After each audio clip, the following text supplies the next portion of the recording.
अध्यात्म विश्व विज्ञान यूट्यूब चैनल के सभी प्रेमी पाठकों का हार्दिक स्वागत समादर करते हैं। मित्रों, ये हम सबका अनुभव है कि हम जिस मत पंथ संप्रदाय विचारधारा मान्यताओं परंपराओं को मानने वाले होते हैं, उन्हीं मान्यताओं परंपराओं संप्रदायों के व्यक्तियों को हम विभिन्न कारणों से पाचारण करते हैं, उन्हें बुलाते हैं और उनके हस्ते यानी उनके द्वारा यज्ञ या कोई व्रत या कोई पूजा पाठ संपन्न कराते हैं। वो किसी खास भाषा में किसी खास ढंग से कुछ उच्चारण करते हैं और हम ये समाधान हृदय में धारण करते हैं कि हमने धार्मिक कार्य किया, हम बहुत धार्मिक है, धर्म पर हमारी आस्था है और हमें धर्म और संप्रदाय के विषय में अन्य कुछ भी सोचने का, कहने का, बोलने का, जानने का बाकी नहीं रहा। बौद्ध धर्मीय जो है वो पाली भाषा में बात करते हैं, उनके भंते। जो जैन पंथीय है वो मागधी भाषा के जानने वाले किसी व्यक्ति को आह्वान देते हैं और वो मागधी भाषा में कुछ बोल के चले जाते हैं। जो हिंदू सभ्यता संस्कृति को मानने वाले होते हैं वो संस्कृत में कुछ बोलते हैं पंडित और चले जाते हैं। कोई भी उनसे ये नहीं पूछता कि जो आपने अभी कहा उसका अर्थ क्या है, और बगैर अर्थ के केवल उनके यानी उस प्रकार के उच्चारणों से हम समाधान प्राप्त कर लेते हैं। लेकिन अगर कोई ऐसा व्यक्ति उपस्थित हुआ जिसने ऐसा पूछा कि आपने जो ये नमो हरियंताणम ऐसा कहा है, ये किस भाषा में कहा, इसका क्या अर्थ होता है और इसका यानी वास्तविक जीवन में व्यवहार में क्या उपयोग है, और ये किस लिए आपने कहा, और ये जो कहा आपने उसका हमें क्या प्रत्यक्ष लाभ हो सकता है, हमारे दैनंदिन व्यावहारिक जीवन में इससे क्या अंतर होगा, ये हम नहीं पूछते। कोई संस्कृत में कहता है, मंत्र कहता है कि जैसे गायत्री मंत्र है, ओम भूर्भुवस्वः तत्सवितुर्वरेण्यं भर्गो देवस्य धीमहि धियो यो न प्रचोदयात्। मंत्र कहते हैं और हम भी उन मंत्रों के उच्चारण में अग्नि प्रज्वलित करके उसमें कुछ खाद्यान्न, घी, तेल और दालें आदि प्रकार की आहुति अर्पण करते हैं और अपने आप को बहुत बड़े धार्मिक समझते हैं। लेकिन उन उच्चारण करने वाले पंडितों को, उच्चारण करने वाले व्यक्ति से हम कोई प्रश्न नहीं पूछते कि ओम क्या है, भूर्भुव क्या है, धियो क्या है, ये आदि हम पूछते ही नहीं।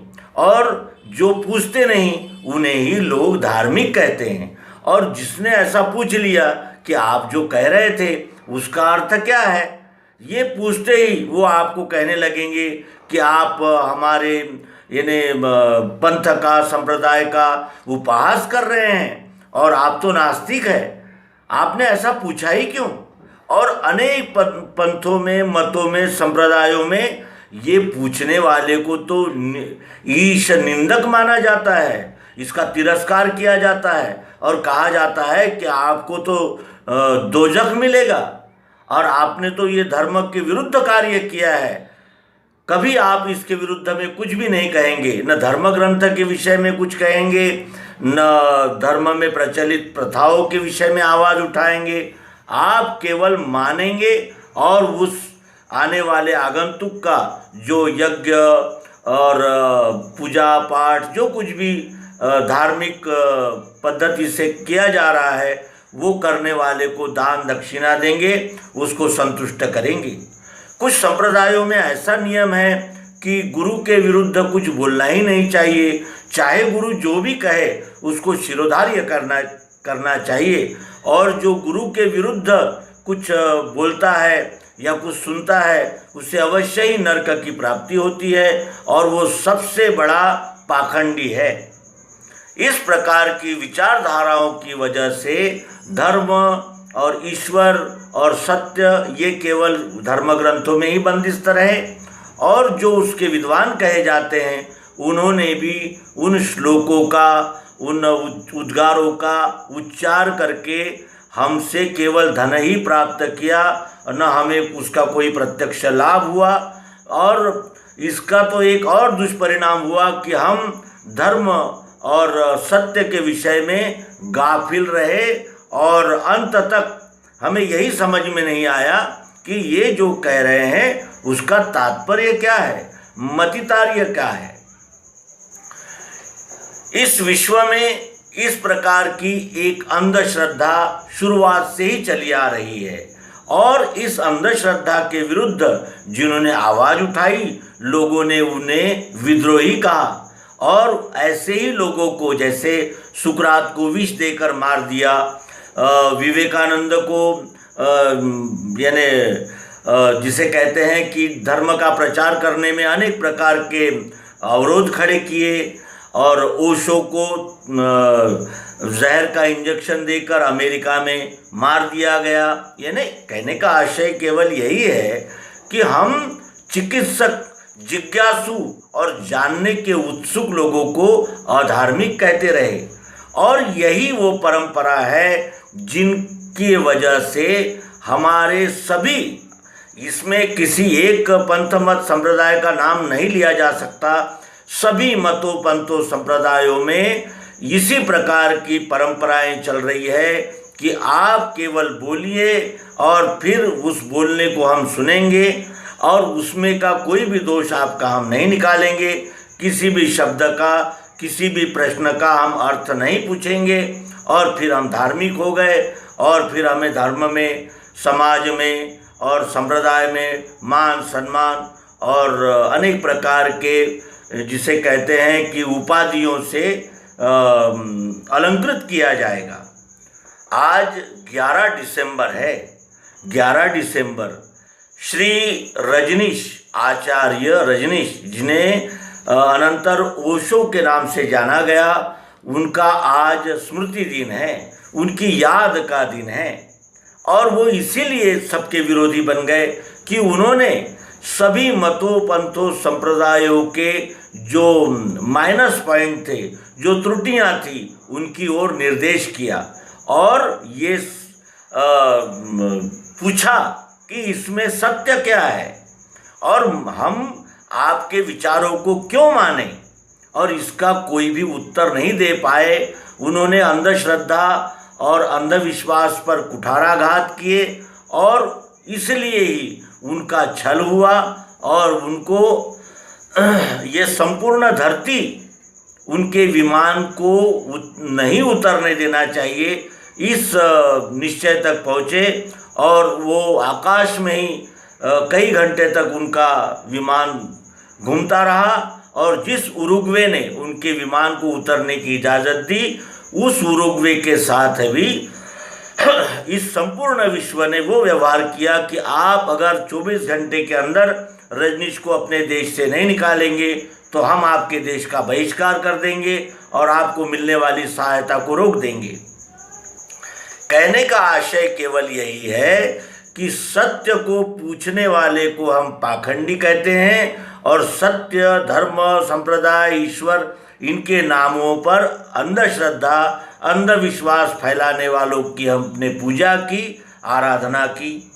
किसी ने भी महापरिनिर्वाण, निर्वाण, मोक्ष, मुक्ति और जिसे कहते हैं कि तरण तारण, मनुष्य जीवन का परम लक्ष्य, उसको पाने के लिए जो कहे गए हैं विविध संप्रदायों में विविध सिद्धांत, उनके विषय में जिज्ञासा, उनके विषय में जिसे कहते हैं स्पृच्छा करने वाले को हमने नास्तिक कहा, अधार्मिक कहा।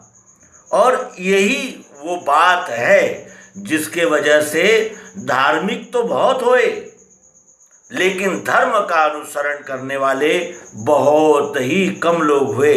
जिन्होंने धर्म का आचरण किया उन्हें अधार्मिक कहा गया, और जो धर्म के नाम पर पाखंड फैलाने में कारणीभूत रहे उनका हमने सदैव स्वागत सत्कार किया।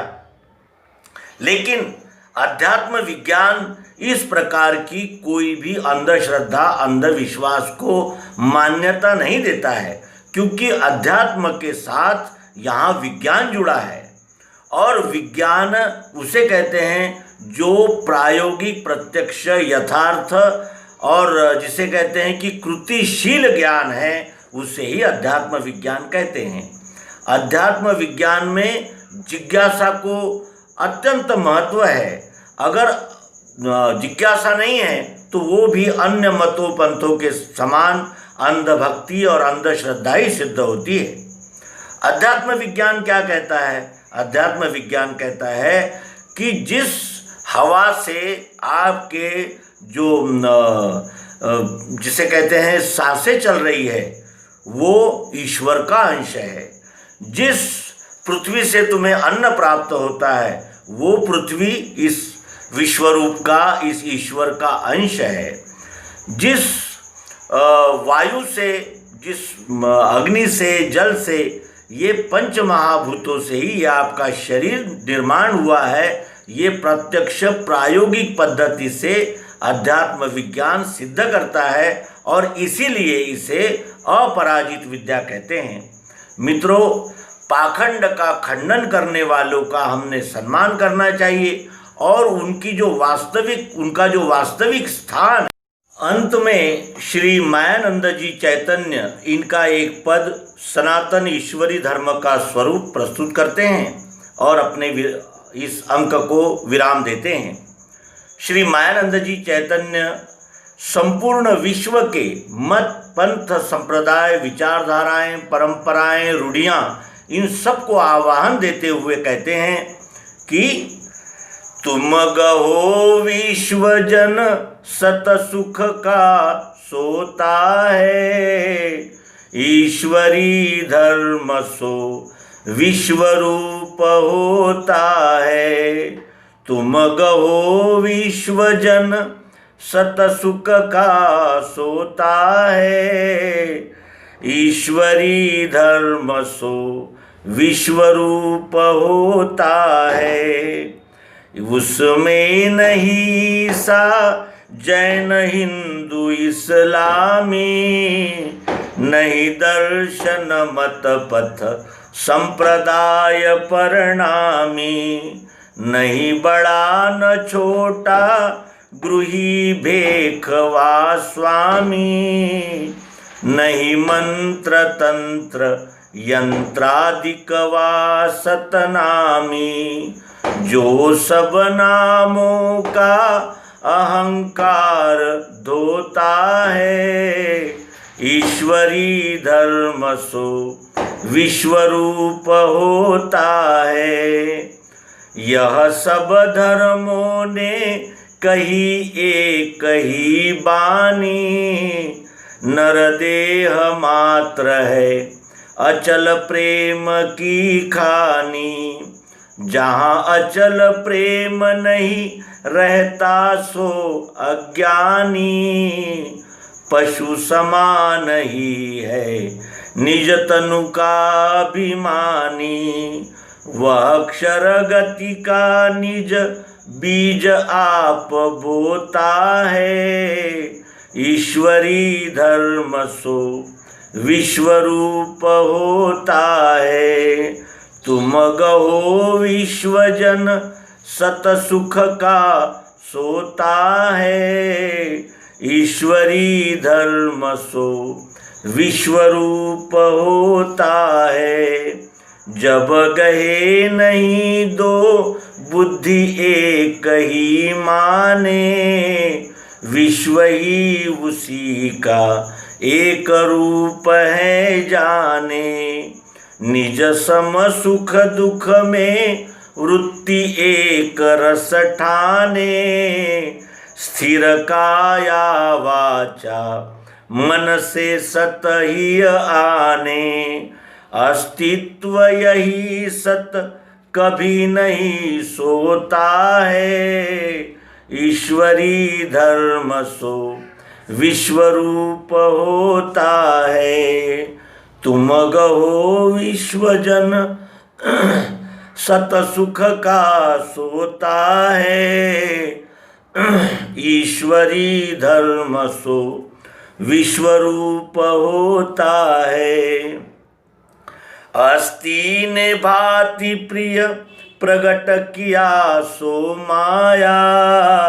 मानी है निर्गुण सगुण भाव है गाया। सो वेद बायबल कुरान है कहलाया। देखना इन्हें नहीं फंसना है असभाया। यह शब्द जाल के फांसी का श्रोता है। ईश्वरी धर्म सो विश्वरूप होता है। तुम गहो विश्वजन सत सुख का सोता है। ईश्वरी धर्म सो विश्वरूप होता है। ईश्वरी धर्म सो विश्वरूप होता है। नर्मदे।